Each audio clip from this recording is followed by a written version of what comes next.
Good morning. Today is Wednesday, June 13th, which was supposed to be the day of my Holocaust play, but unfortunately it has been canceled, as I believe I mentioned last week.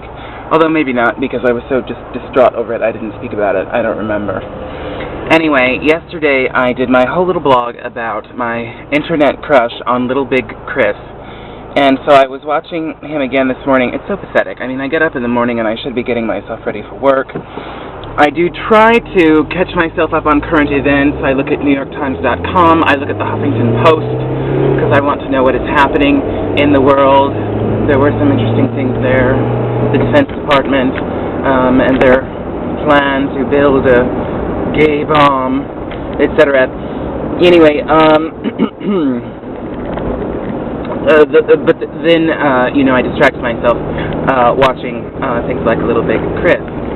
And the thing about it is, I was watching him this morning, and I was watching a video of his, I think from June 1st, and he was talking about how he had been on a date with the Russian, and I got a little jealous, and I thought, well, maybe he's not that cute after all. Which is complete bullshit. I mean, of course, I still think that he's cute, but, I don't know. It just seemed a little bit crazy. Then, I don't know. I started thinking, he's probably short. And I'm really tall. I don't know. Anyway, it doesn't matter. I'll still watch your videos, Chris. It's all good. The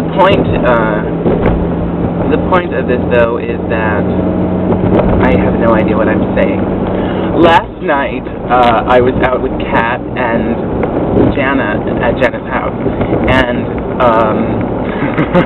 we had the joy of the experience of Pudwacker's rendition of The Hummingbird Flew in My Window and Ate My Flower, Bang Bang on the Pot. It was just hysterical, and so I've asked her to send me the MP3 because I just need to share that with my students. Of course, they don't know Bjork, but one of my classes they do. This one kid, he'll really get a kick out of that because it's just so funny. So I definitely recommend that you do a search for Hummingbird on YouTube, and perhaps then you can discover the genius of Pudwacker. Anyway, much love, Pud, who I don't ever get to see, but I hope you're doing well. And that's the story of the Hummingbird. It's very, very exciting. Beyond that, I'm getting increasingly annoyed with Barbara Walters. I don't think I can watch The View anymore. It's just very depressing to me because I've watched her for my whole life. I mean, when I was a kid, I used to watch 2020 every week on Friday. I watched all of her specials, and I don't know, I had a sort of Barbara Walters obsession, I guess. And then when she started The View, I remember wanting to watch it, but it was just too early, and I was at school, and I didn't want to tape it. I was already taping Regis and Kathy Lee. I mean, I couldn't deal with all of that. And then Rosie, I was taping Rosie for a while, too. So, when she had her own show. And so then, when Rosie was going to be on, and I started watching it again, and I really got into it, and I just, it sort of rekindled that feeling that I had about her, because she's just so brilliant, and was such a sort of trailblazer for women in the media. And just listening to her drone on in support of Paris Hilton is just impossible to watch.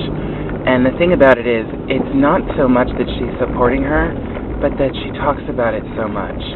And it's so insignificant, and I just don't care. I don't want to hear about her anymore. It's occurred to me that this way that celebrity has become so obsessed with people, it just gets into a frenzy, and the only way that the frenzy will stop is if the person dies. And that's so scary, because like Anna Nicole Smith, is she fat, is she thin, is she getting money, what's going on, and the drugs, the trim spot, the blah blah. And then she died, and it was just every day on the news, and then who's going to get the baby, what's going to happen with the baby? And now it's been decided, and now she's gone. It's very scary. I think people who are famous should be more afraid of that. That it's like the movie Chicago come to life, that you're just one hot minute, and then you're only good while you're selling magazines, Anyway, the point, though, of Barbara Walters is that it just distresses me that she's I don't know, she's not the person I thought she was. I mean, when she told Kathy Griffith she was a bigot, I was just at my end, because she was saying that white men have all the power. I'm not even in the shot. She was saying, that white men have all the power and that women need to take it back, or minorities need to take it back. It's true, and has been true in this country forever. Anyway, so maybe I'm a bigot. I don't care.